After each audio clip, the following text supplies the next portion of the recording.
classic move. I wanted to discuss how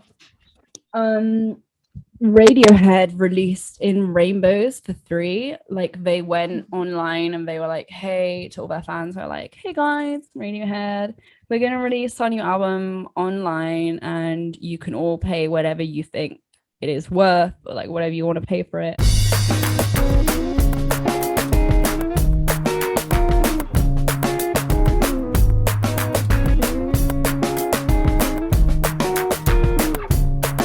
I guess with a record label, you have like a contract, so they couldn't like buy themselves, like Yeah, because this is the pressure on like musicians to basically like when you are an unestablished like musician, when you're like starting out, there's always like in most like star story like movies, you see that part where it's always glossed over, right, where they sign the contract and stuff.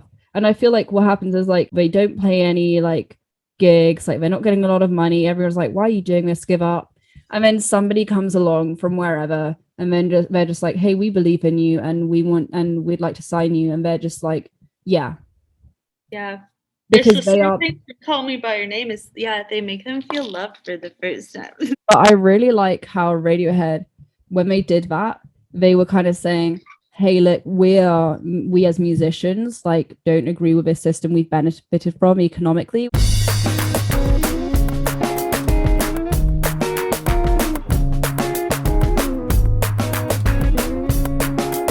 Which is the complete opposite of what Walt Disney did.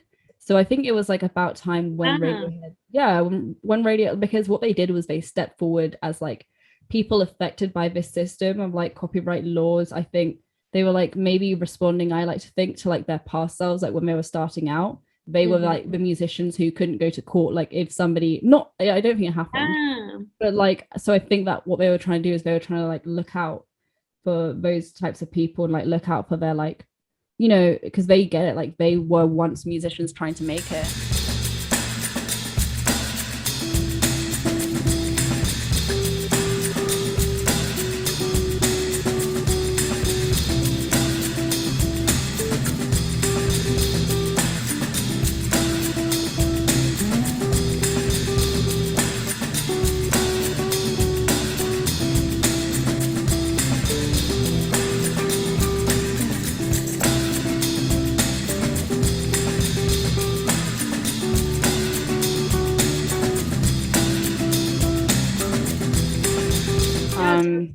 And it's also them acknowledging like Kirby Ferguson, and when he was talking about like people in their formative years or whatever.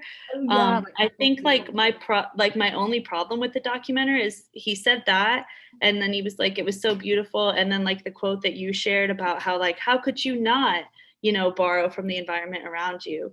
And like I feel like the documentary concluded that it's inevitable and constant, but he weirdly in that first quote was kind of acting like it ended at some point when you became a real artist and were doing your own stuff.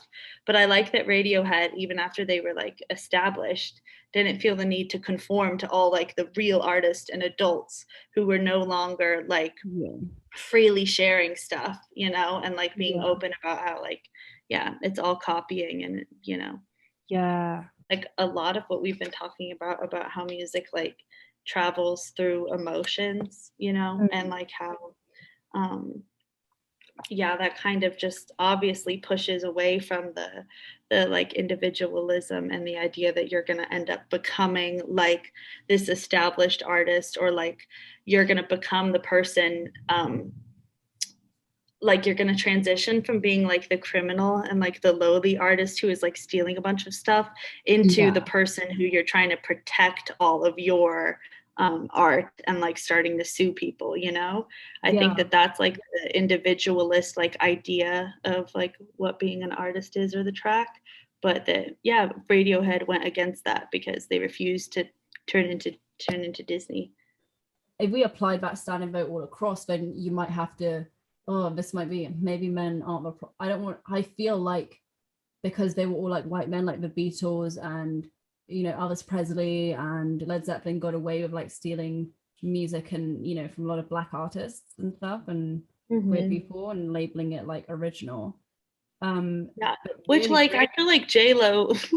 Yeah, J-Lo's this is such a random example, and we haven't talked about it before, but like how great, because I watched just like this YouTube video about how she was so I don't remember his name, but the guy who was like a big like LA like recording dude or whatever. He was like married Mariah Carey, met her when she was very young, and they got divorced, and then he always had a vendetta against her.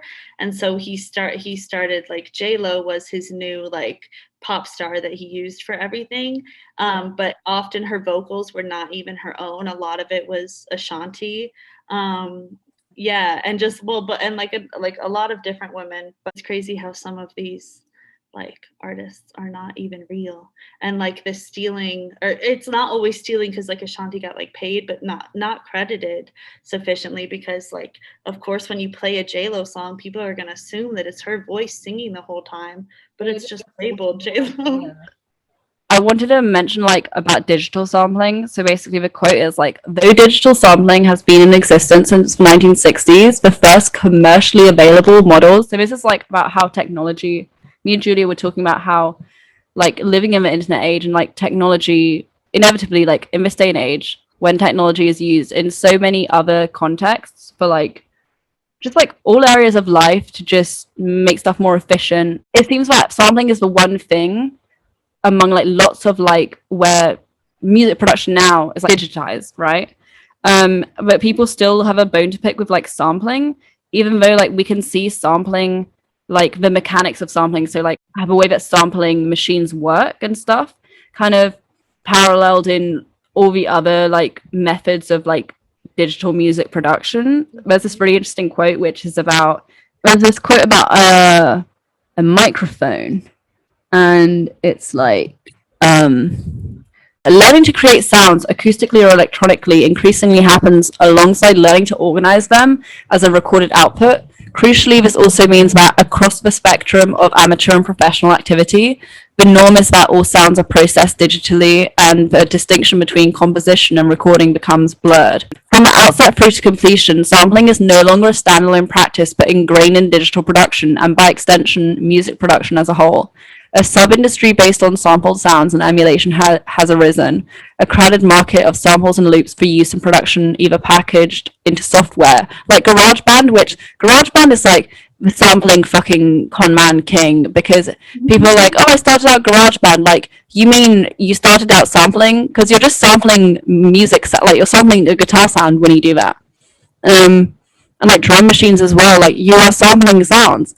The source may be a sample, or the signal from an electric guitar, or from a microphone with a singer or violinist at the end of it. Regardless, they end up in the same virtual mixer. The guitarist's stream of notes on the day is subject to the same manipulation in the production process as the sample from a record released decades ago.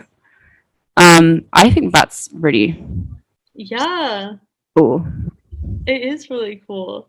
Yeah. Yeah, and just like, wait, there's one last quote. Sound. Here, sampling can be seen as following a similar trajectory to technologies such as synthesizers and even the microphone. And synthesizers, there was like so many of those in like the 80s in music. So like sampling was coming. We all saw it coming. Yeah. And then everyone was like, sampling. I'm scared. Yeah. The sampling monster's coming to get me and all my original ideas. Yeah. Like there's literally no such thing. It's so funny. Yeah, you were saying something. I interrupted you. I'm so sorry.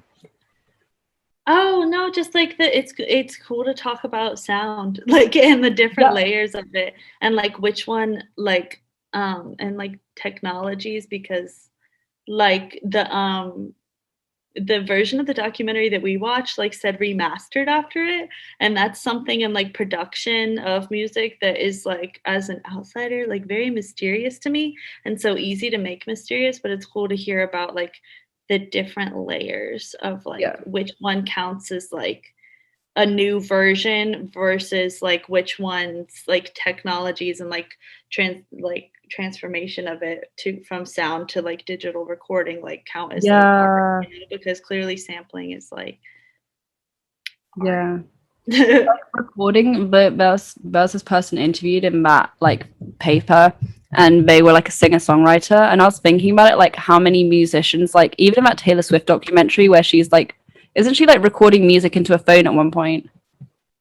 Yeah, they Yeah. always have their phones in So the like also. digitized music production right there. Like you're literally like you're using not like, oh, I read this whole thing that was like, okay, because I was trying to learn the distinction between like analog and digital. Oh yeah, digital is obviously.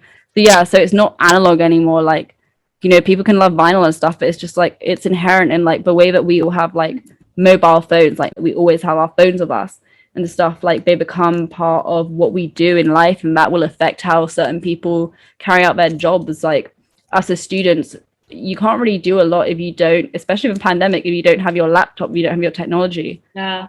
The same way that it facilitates people's jobs, like, and when people get all up in arms about it, just because it's not fucking analog anymore, like times are changing. It doesn't mean people don't still like vinyl. People still do. There's a community for that.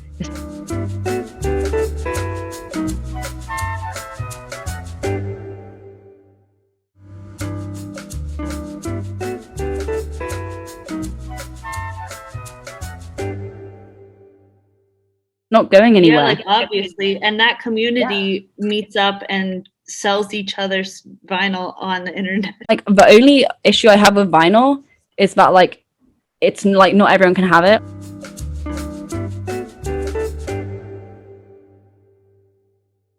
Like I just think that like listening to like music on YouTube and stuff like is a lot more like accessible and realistic for a lot of people.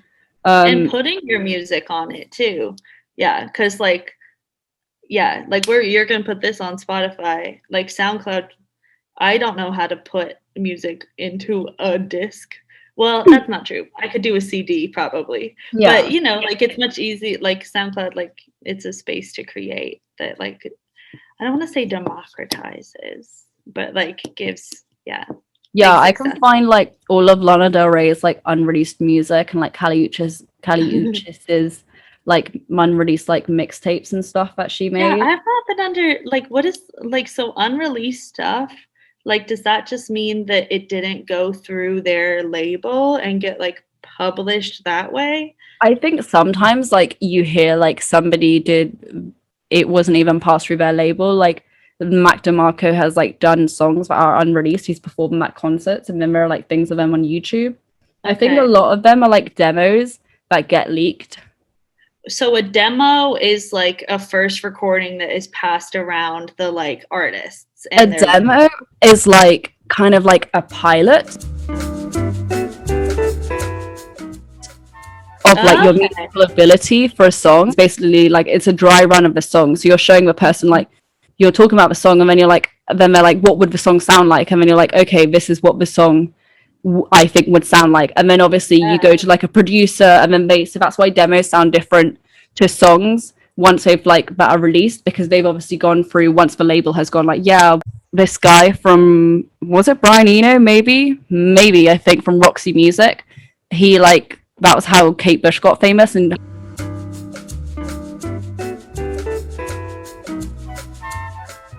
how she got signed. Like her brother gave, I think, like a track of her demos to this guy in Roxy Music. I think it was Brian Ferry, and he like told their label listened to it, and then they like signed her. Yeah, that's cool. And it's also random, and it also like I just feel like it's nice to emphasize that like it was like not any hate to Kate Bush, but it's like not all grit, like right place, right time sometimes. Yeah, definitely. She was like 90, but she'd been like writing songs since she was like 10, 11. Apparently, I think she wrote The Man with a Child in His Eyes when she was like 12. Don't cite me on that. But she was like young. And it's like a very mature like love song. Mm-hmm. You know, it's kind of crazy. Okay, so wait. I might put on my little sunglasses. Oh wow. Now I have wow stuck in my head. So Julia, closing thoughts for this episode? Yeah, I love music, guys, and it is free, and we are free. So let's keep it free and focus on that.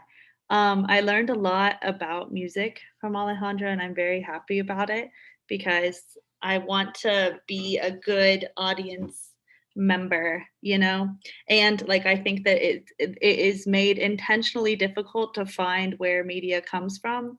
And Disney is scary. Yeah, Scooter Braun's scary, but together and with the power of the internet, and hunting information down and loving music, we can beat them all.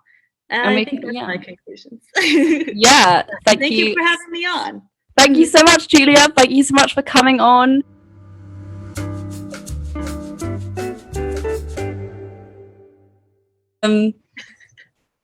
Yeah, my closing thoughts are I have thoughted myself out today. I don't have any more thoughts.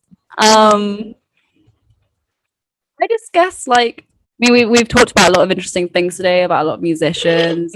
I'm glad that you have learnt a lot, and I'm grateful for your stance on like music and like the like music audience as you call it, and you know how you appreciate like songs like individually, because I just think the fact that we approach music differently means we can have a very interesting conversation about music where we both bring like something very different to the table. So I'm grateful for that, really. Yeah, so thank you very much. Yeah. Okay, cheers. Bye. Bye. Wait.